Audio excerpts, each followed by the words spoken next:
If you had met me a year ago, you would have thought I was the luckiest woman in Charleston, South Carolina. Sometimes I even believed it myself. My days started in the warm sunlight that filtered through the white curtains of my favorite bedroom.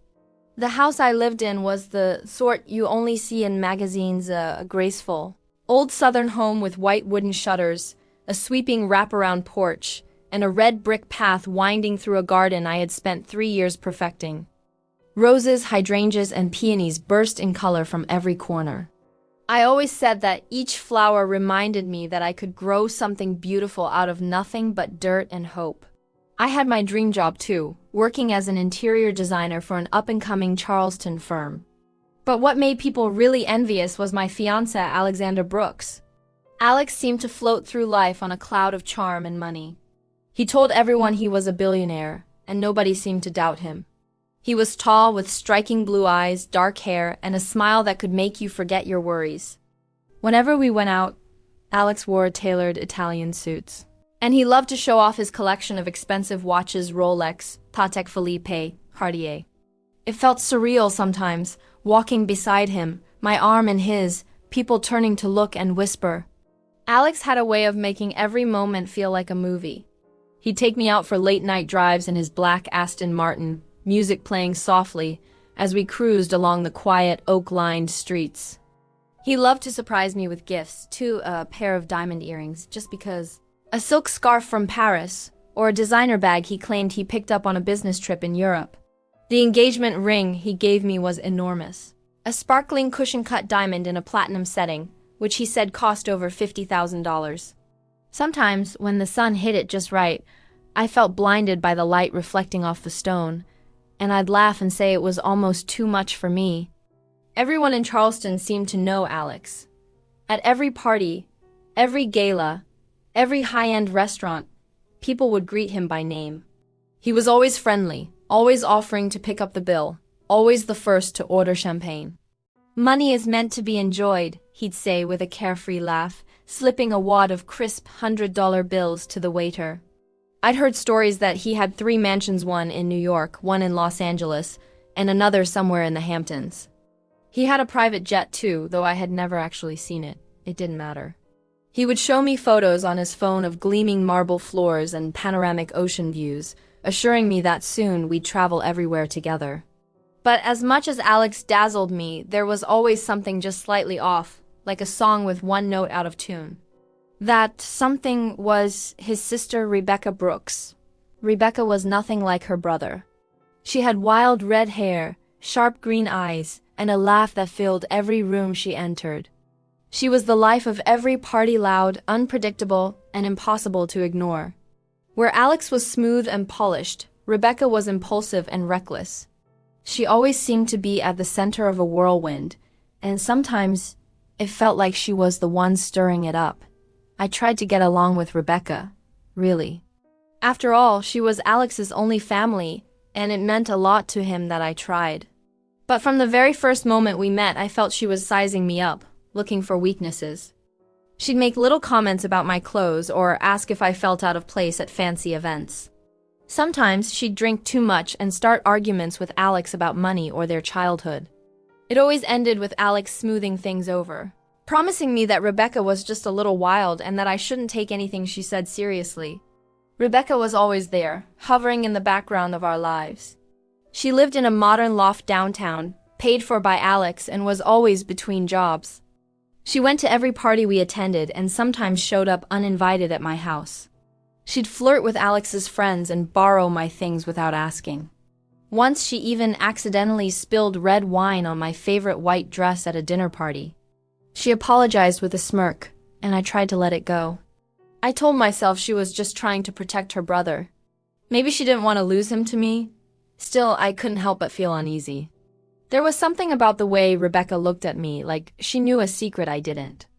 Sometimes I'd catch her watching Alex and me from across the room, her eyes narrowed and thoughtful. At first, I thought I was just being paranoid. After all, Alex was so wonderful, so generous, and he loved me. He told me every day how lucky he was to have found me. He talked about our future, about having children, about growing old together. He promised to take me to London and Paris and Rome, to show me the world. There were moments, though, when Alex would get phone calls late at night and step outside to answer them.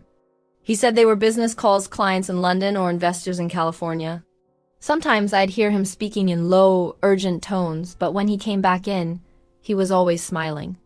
"Nothing important," he'd say, kissing my forehead. "Just boring money stuff." I wanted to believe him. I wanted to believe that my life was as perfect as it seemed. Looking back, I wonder why I ignored the warning signs. Maybe I was blinded by the diamonds, the champagne, the beautiful house, and the man who seemed to have it all. Or maybe I just wanted, for once, to be the girl who got her happy ending. Every time I walked through my rose garden, smelling the sweet summer air, I imagined my wedding to Alex, surrounded by friends, family, and the promise of forever. But now, as I tell this story, I know that perfect lives are rarely what they seem. Sometimes, the people you trust most are the ones hiding the biggest secrets. And sometimes, the most beautiful houses have cracks in their foundations, invisible until the day everything starts to fall apart. I just didn't know it yet. Life can change in an instant. One moment, you think you have everything figured out, and the next, the ground shifts beneath your feet. For me, it happened on an ordinary Monday morning, one of those golden days when the air smells of fresh-cut grass and the sunlight seems to promise good things. I remember sitting on my porch, a cup of coffee in my hand, and the hum of Charleston slowly waking up around me. That's when my phone buzzed with a call from Alex. His voice was bright and hurried, just like it always was when he talked about business. "Liv, I'm sorry for the last-minute notice, but I have to leave for Europe tonight," he said, barely pausing for breath. "It's a huge deal, lots of money on the table, and it'll only be for 2 weeks, I promise. I'll call you every day." There was no time for questions or goodbyes. He ended the call with a quick, "I love you," and that was it. I trusted Alex. He had always been busy, always flying somewhere or meeting someone important. I told myself this was just another one of those trips, another part of being engaged to a man who lived in the clouds. I spent that afternoon daydreaming about what it would be like when he came home, maybe with a little box from Paris or a story about London. I never doubted him, not really. Why would I? Trust was the foundation of every promise he ever made to me. But nothing could have prepared me for what happened next. 3 days after Alex's call, I decided to treat myself to a little brunch at one of my favorite cafes downtown. The Sunroom Cafe was always busy, filled with people chatting over coffee and pastries, their laughter echoing off the tall, sunny windows. I was just settling in with a croissant and a magazine when I heard a familiar laugh, loud, sharp, and unmistakable. It was Rebecca. I turned, and there she was, sitting in the corner with her back to the door. Her red hair was wild as ever, and she was wearing a bright green dress that stood out even in that colorful place. What caught my eye wasn't Rebecca, though it was the man sitting across from her, holding her hand and whispering in her ear. My breath caught in my throat. It was Alex. I stared, frozen, while the world around me faded into a blur. There was no mistaking him, no chance I was seeing things. He was supposed to be in Europe, thousands of miles away from Charleston, away from me. Yet here he was, dressed casually in jeans and a crisp white shirt, looking completely at home, as if he hadn't just lied to me days before. Rebecca was leaning in close, her head thrown back in laughter, and Alex was grinning in a way I had never seen before, open and carefree. Not like the polished, careful man I thought I knew. For a moment I wondered if maybe I was missing something. Maybe it was a joke or a surprise. But as I watched, their hands stayed intertwined, their gazes locked, and I felt a cold, hard knot form in my chest. I wanted to confront them, to march across the cafe and demand answers, but I couldn't move. I sat there, my croissant untouched, my coffee growing cold, as I watched the two people I thought I knew best act like lovers on a date. The realization hit me slowly, a sickening wave of betrayal. They were more than brother and sister right now. They were in on something that didn't include me. I slipped out of the cafe as quietly as I could, the bell over the door tinkling in my wake. My legs felt heavy as I walked the few blocks back to my car. I tried to tell myself it was a misunderstanding, that I was overreacting. But every time I closed my eyes, I saw Alex's hand in Rebecca's, the easy intimacy between them. Nothing about it felt right. That night was the longest of my life. I lay in bed, staring at the ceiling, replaying every moment of the past few months. Had there been signs I missed? Late-night phone calls, whispered conversations, sudden trips. Rebecca's constant presence, her jealousy, and the way she always seemed to want to keep Alex's attention for herself. It all felt like pieces of a puzzle I hadn't wanted to put together. I barely slept. By morning, I had made up my mind. I had to know the truth, even if it hurt. I told myself that maybe I was just confused, that maybe there was a simple explanation. But deep down I knew, there was no going back. I spent the next day quietly following Rebecca, feeling ridiculous and desperate. I watched her meet Alex again, this time at a small boutique on King Street. They shopped for clothes together, laughing and trying things on. From the way they looked at each other, anyone would think they were a couple in love. Later that evening, I followed them to a little church on the outskirts of town, an old white-clapboard building tucked away behind a stand of magnolia trees. I parked far enough away not to be seen and watched them walk up the steps hand in hand. They disappeared inside, and I sat in my car, heart pounding as the minutes dragged on. After what felt like forever, they came out again, both looking flushed and excited. Rebecca held a stack of papers forms, I realized, maybe for a marriage license. Alex kissed her on the cheek and she smiled up at him, radiant and triumphant. My world shifted on its axis. It was true. They were planning to get married. My fiancé, the man who told me he loved me, the man I was supposed to spend my life with, was marrying his sister. It made no sense. None at all. Unless everything I knew about Alex was a lie. I drove home in a daze, my mind racing with questions and pain. I wanted to scream, to throw something, to disappear and never come back. But I knew I needed answers, and I needed to see it all with my own eyes before I let myself break completely. Maybe, I told myself, the truth would set me free. That night, as the moon rose over the roses in my garden, I made a promise to myself. I would not hide. I would watch, I would learn, and I would confront the truth no matter how much it hurt. The morning of the wedding felt like walking through a dream, or perhaps more like a nightmare from which I couldn't wake. The sky was an impossible shade of blue, with soft summer breezes rustling the magnolia leaves outside my window. I dressed slowly, choosing a simple navy dress, the kind that made me feel strong rather than pretty. I wanted armor, not beauty, for what I was about to do. In my hands I carried a bouquet of white lilid, delicate, pure, and yet, in my heart, I knew this day would be anything but. Driving to the church, my thoughts churned like a storm. I wondered if I would have the courage to follow through, to stand in front of everyone and reveal the secrets I had uncovered. My hands trembled on the steering wheel as I replayed every memory, every lie, every touch that now felt tainted by betrayal. The little white church stood at the edge of Charleston, surrounded by ancient oaks draped in Spanish moss.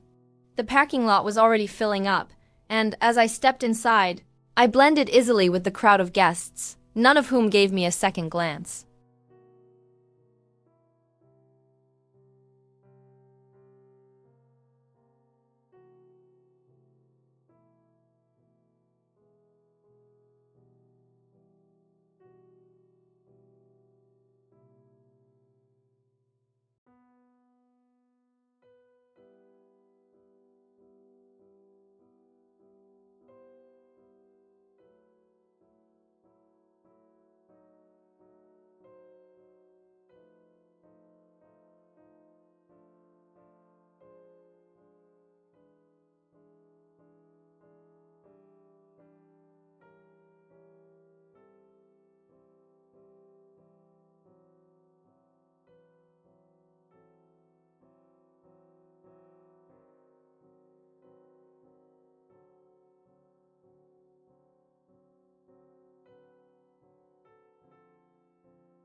I chose a seat at the very back, hiding in plain sight. The sunlight streamed through the stained glass windows, painting the pews in shades of ruby and gold. I tried to steady my breathing as organ music filled the air, every note sharp with anticipation. Alex was already at the front, looking more polished than ever. He wore a tuxedo I had never seen before, black, crisp, expensive, the kind of thing a billionaire would wear. His face was calm, but I saw his fingers tapping nervously against his thigh. Rebecca entered a few minutes later, wearing a simple white dress that somehow made her look both innocent and victorious. Her hair was swept up, her eyes shining with something I could only describe as triumph. No one noticed me. My heart hammered in my chest as I watched the ceremony unfold. The priest began to speak, his words muffled by the blood rushing in my ears. I clutched the bouquet tighter, petals bruising under my grip. I could not take my eyes off Alex and Rebecca, the way they smiled at each other, the way their hands brushed as they exchanged vows. The room seemed to shrink, the walls closing in around me. Before the ceremony ended, I took out my phone with trembling hands and sent Alex a text. "I won't be able to meet you today. Something urgent has come up for business." He didn't reply. Of course he didn't. He was too busy living his greatest lie. As the priest raised his hand, preparing to pronounce them husband and wife, I felt something inside me snap. I rose from my seat, bouquet in hand, and walked steadily down the aisle. The heads of the guests turned one by one, a ripple of confusion spreading through the church. I felt their eyes on me, but I kept walking, my footsteps echoing in the hush. Alex's face drained of color as he recognized me, his mouth dropping open in shock. Rebecca froze, her smile flickering and dying as she saw me approach. Her bouquet slipped from her hands and landed with a soft thud on the wooden floor. I stepped up onto the altar, my heart pounding so hard I thought it might burst from my chest. The priest hesitated, looking to Alex and Rebecca for guidance, but neither of them spoke. In that frozen moment, I turned to Alex and pressed the bouquet of lilac into his shaking hands. He stared down at them, lost for words. I turned to face the congregation. My voice trembled, but I forced myself to speak louder than I thought possible. "Ladies and gentlemen, before you celebrate this marriage, you need to know the truth." I paused, searching the crowd for a friendly face. There were none, only confusion, curiosity, and growing whispers. I drew a deep breath. Alex Brooks is not a billionaire. He's a fraud. He has lied to all of us, and even to his sister. I loved him. I trusted him. But the man you see before you has been stealing, lying, and playing with everyone's feelings. I turned, looking straight at Rebecca, whose eyes were wide with horror. "Rebecca, you were my friend. We laughed together. You came into my home. But you chose to ruin my happiness for your gain." A shocked murmur swept through the guests. Some people stood up, others whispered to each other, uncertain whether to intervene or simply watch the drama unfold. My hands shook, but I continued. Pulling from my purse the folder I had spent days putting together, photocopies of fake checks, screenshots of text messages, emails with forged signatures, and photos of Alex at casinos across the country, losing money he never really had. I held them high for all to see. "I have proof," I said, my voice steadier now. "Proof that Alex forged bank documents. Proof that the money he spent was never his. I found pictures of him in Las Vegas, Atlantic City, and even London, gambling away thousands of dollars money he scammed from others. He isn't who he says he is. There are no mansions in New York, no jet, no trust fund. He's been lying to all of you." Gasps erupted around the church. Rebecca covered her mouth with shaking hands. Alex stood rigid, the lilac dropping from his grip. For a moment, no one moved. Then, from the back of the church, the heavy doors swung open and 2 police officers entered, their badges glinting in the light. The guests parted in silence as they walked up the aisle, the click of their boots echoing through the sanctuary. "Alexander Brooks?" one officer asked, voice cold and formal. Alex looked at me, his eyes pleading. But there was nothing left to say. The police moved quickly, cuffing his hands behind his back. Rebecca began to sob, her cries loud and desperate, her whole body shaking with regret and fury. The dream wedding dissolved into chaos, guests standing, shouting, some trying to comfort Rebecca, others just desperate to escape the scene. As the police led Alex away, he glanced back at me. I saw something flicker in his eyes, a mixture of hatred, shame, and perhaps, for a split second, relief. Rebecca fell to her knees at the altar, alone in her white dress, her world collapsing around her. The lilac I had brought lay scattered on the floor, their petals torn and bruised, a silent testimony to all that had been broken. I stood there for a moment longer, my heart finally quiet.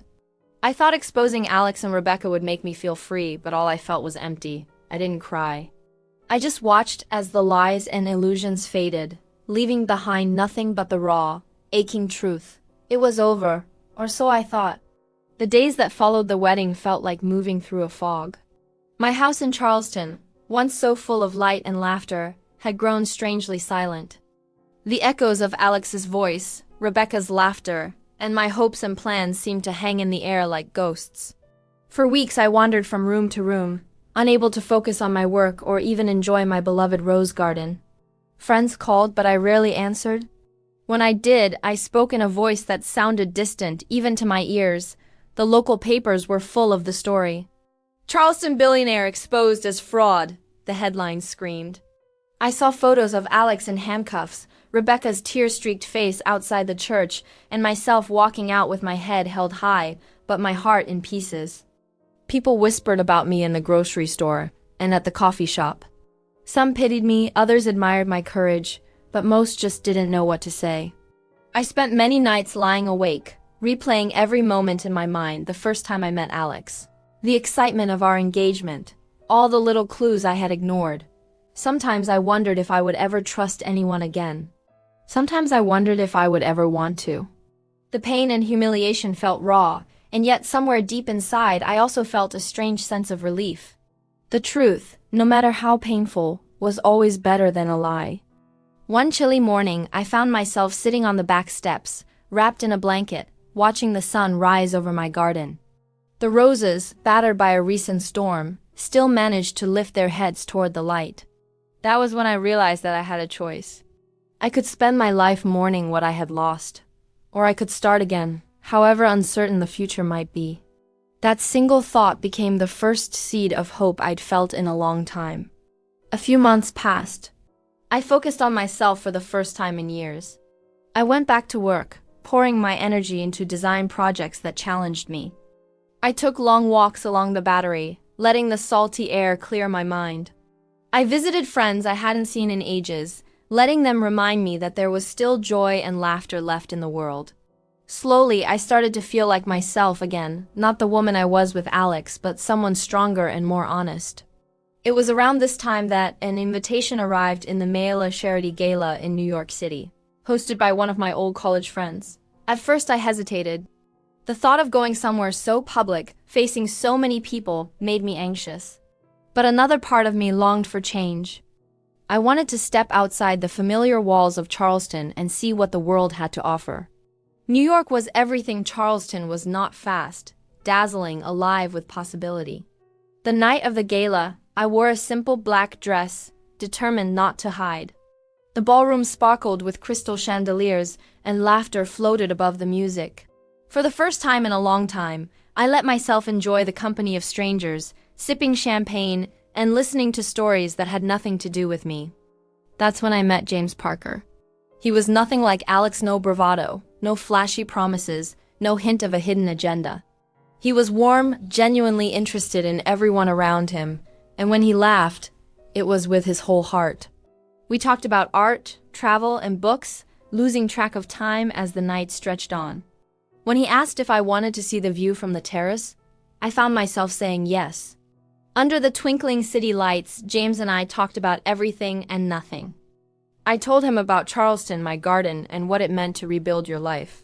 He listened, really listened, in a way I had never experienced before. As we stood together, I realized how different it felt. No pressure, no performance, just two people sharing a moment of honesty. James and I began seeing each other after that night.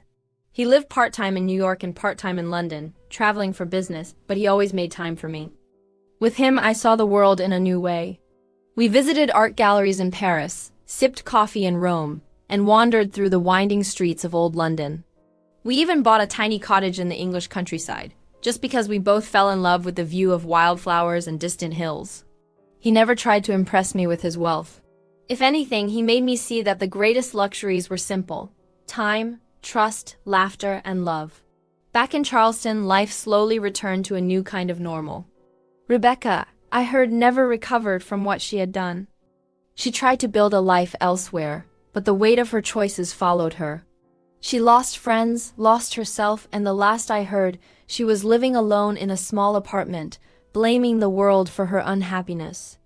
Alex was sentenced to several years in prison for fraud, his name forever linked to scandal. Sometimes I thought about them and felt a strange sadness, but I also knew that what happened was never really about me. It was about their hunger for something that didn't exist. For myself, I learned something deeper than I ever expected. I learned that happiness is never about money or the perfect house, never about someone else's approval or the sparkle of a diamond. True happiness, I discovered, comes from being able to face yourself in the mirror every day and know that you told the truth, even when it hurt. It comes from kindness, not just to others, but to yourself. It comes from having the courage to walk away from lies and start over, even when you're terrified. Now, as I sit on my porch with James by my side, I often look out at my rose garden and marvel at how much can grow from broken ground. Life after Alex and Rebecca was not easy, and it was never what I had planned. But as the seasons turned, as the garden bloomed and faded and bloomed again, I saw that new beginnings are always possible.